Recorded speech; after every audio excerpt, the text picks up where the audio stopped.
한화가 또 한 번 판을 뒤집으려 하고 있습니다. 강백호 영입 때도 설마 했는데 진짜로 가져오더니 이번에는 팀의 가장 큰 약점이었던 중견수를 아예 통째로 갈아엎으려 한다는 말이 구단 내부에서 심상치 않게 흘러나오고 있죠. 그리고 여기서 언급되는 이름은 KT 배정대, 기아 박정우, 즉시 전력감으로 꼽히는 중견수 2명이 한화의 실제 트레이드 테이블에 올라와 있다는 소문이 야구판에서 파다한 상황입니다. 하지만 문제는 한화가 중견수 영입이 급하다는 걸 모든 팀이 알고 있다는 점인데요. 그래서 이번 트레이드는 진짜 큰 출혈 없이는 성사되기 어렵다는 전망이 나오고 있죠. 하지만 한화는 지금 강백호, 페라자를 영입하며 공격의 큰 틀을 완성했고 마지막 남은 퍼즐이 중견수라는 점을 구단 내부에서도 이미 확실하게 인식하고 있습니다. 그래서 지금 한화 안에서는 이번 겨울 반드시 중견수를 데려온다는 이야기가 계속 나오고 있죠.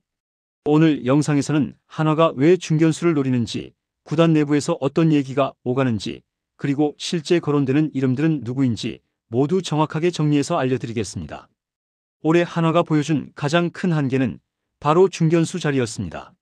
지난 2시즌 동안 한화는 이 자리를 해결하기 위해 정말 별의별 시도를 다 했는데요. 플로리얼, 리베라토 등 외국인 타자, 슬롯까지 중견수 해결에 쏟아부었지만 결과적으로는 올해도 중견수 수비가 흔들린다. 이 약점이 시즌 내내 발목을 잡았죠. 한화 내부에서도 이걸 정확히 인지했습니다.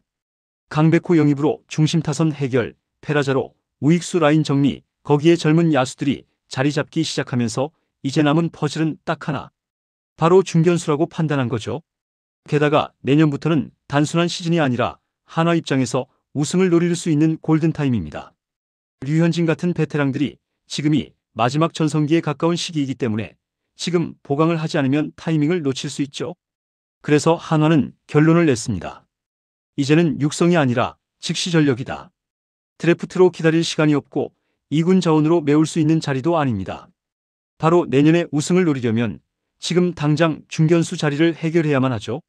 이게 바로 이번 겨울 한화가 중견수 트레이드에는 어떤 출혈도 감수할 수 있다는 분위기까지 보이는 이유입니다. 실제로 한화 내부에서 가장 먼저 언급되는 이름은 바로 KT 위즈의 배정대인데요. 배정대라는 선수를 한마디로 정리하면 리그 정상급 수비형 중견수죠. 타격은 리그 평균 정도지만 수비 하나만 놓고 보면 KBO 전체 탑3 안에 확실히 들어가는 선수입니다. 배정대의 가장 큰 무기는 스피드와 수비 범위인데요. 중견수는 타격보다 수비가 더 중요하다는 말이 나올 정도로 넓은 땅을 커버해야 하는 자리인데 배정대는 이 툴이 확실하죠. 한화가 시즌 내내 못 잡았던 타구들이 배정대에게는 그냥 정면 처리가 되는 경우가 많습니다. 그리고 또 하나, 배정대는 단순히 빠른 것뿐만 아니라 송구 능력도 리그 상위권인데요. 외야수에게 중요한 건 발뿐만 아니라 3루, 홈으로 뿌리는 정확성과 강도인데 이 부분에서도 안정적이죠. 또 장점 하나가 더 있습니다. 배정대는 기복이 거의 없는 편으로 매년 비슷한 성적, 비슷한 수비, 비슷한 도루 생산력을 보이고 있죠. 이게 얼마나 큰 장점이냐면 한화처럼 팀이 당장 강해져야 하는 상황에서는 기복 없는 안정성이 정말 중요합니다. 그래서 한화가 가장 먼저 이름을 올린 선수가 바로 배정대입니다. 공격력은 다른 선수로 보강했으니 이제는 팀 전체의 실점을 줄이는 수비 중심 보강, 그걸 책임질 수 있는 선수라는 거죠.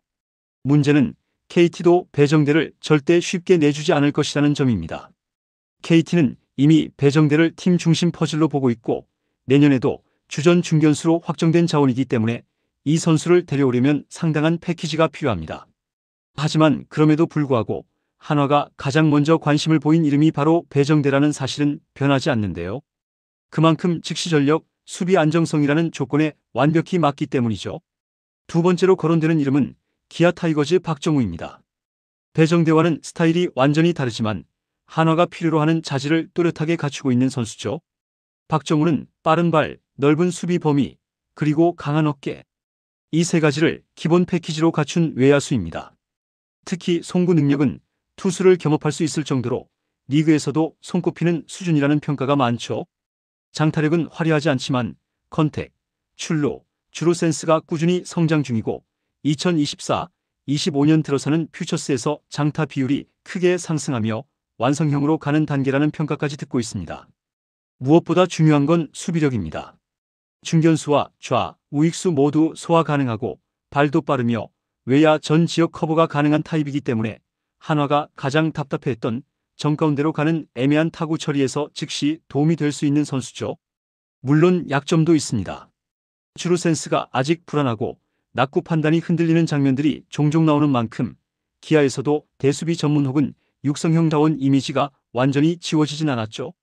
하지만 한화의 입장에서 보면 박정우는 지금 당장 1군 로테이션에 넣어도 손해없는 즉시전력, 성장 가능성 둘 다 갖춘 외야수입니다. 그래서 한화 내부에서도 배정대와 함께 가장 현실적인 옵션으로 박정우의 이름이 꾸준히 언급되고 있는 거죠. 문제는 여기부터입니다. 한화가 중견수가 급하다는 사실을 리그 모든 구단이 알고 있다는 점. 그래서 이 트레이드는 솔직히 말해 싼 값에는 절대 불가능하죠. KT의 배정대는 이미 리그에서 인정받는 실전형 중견수입니다. 20도루 전후, 리그 정상급 수비 범위, 꾸준한 WAR. KT 입장에서도 굳이 팔 이유가 없습니다. 즉 한화가 데려오려면 젊은 투수, 1군 즉시전력 야수 조합까지도 거론되는 수준이죠. 기아의 박정우 역시 마찬가지입니다. 지금 당장 기아 주전은 아니지만 수비력, 주력, 업사이드까지 포함하면 내년 활용 가치가 확실한 선수죠. 게다가 기아는 외야 뎁스가 부족하기 때문에 그냥 뒷돈 없이 넘겨줄 이유가 없습니다. 구단 관계자들도 인정하는 부분이 바로 이것인데요.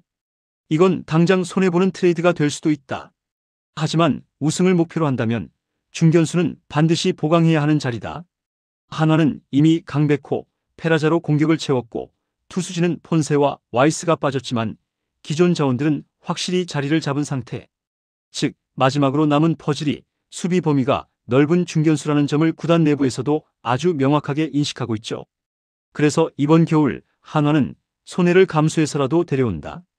이 기조로 움직이고 있다는 이야기가 지금 야구계에서 매우 구체적으로 들리고 있습니다. 결국 배정대든 박정우든 트레이드가 터지기만 한다면 그 순간 한화의 전력은 완전히 다른 팀 수준으로 변할 수 있죠. 정리하면 딱 하나입니다. 한화는 지금 우승을 위해 움직이고 있습니다. 강백호, 페라자, 영입으로 공격은 이미 리그 상위권 전력을 갖췄고 마운드는 류현진을 중심으로 시즌 초반 로테이션이 완성되는 그림이 나오죠. 하지만 이 두 가지를 모두 끌어올려도 수비 범위 넓은 중심 외야수 없이는 우승이 불가능하다는 결론이 구단 내부에서 확실하게 내려진 상태입니다. 그래서 나온 대답이 바로 이것이죠. 이번 겨울 반드시 중견수를 데려온다. 그 대상이 배정대든 박정우든 혹은 예기치 못한 다른 카드든 한화는 이번 겨울을 중견수 보강에 올인하는 시즌으로 설정한 상황이고 트레이드 버튼을 누를 준비까지 모두 마쳤습니다. 이제 남은 건 단 하나. 누가 오느냐, 그리고 언제 터지느냐. 이번 겨울 정말 조용히 지나가지 않을 가능성이 큽니다. 이번 영상은 여기서 마치겠습니다. 재밌게 보셨다면 구독과 좋아요, 알림 설정 부탁드려요. 그럼 오늘도 시청해주셔서 감사합니다.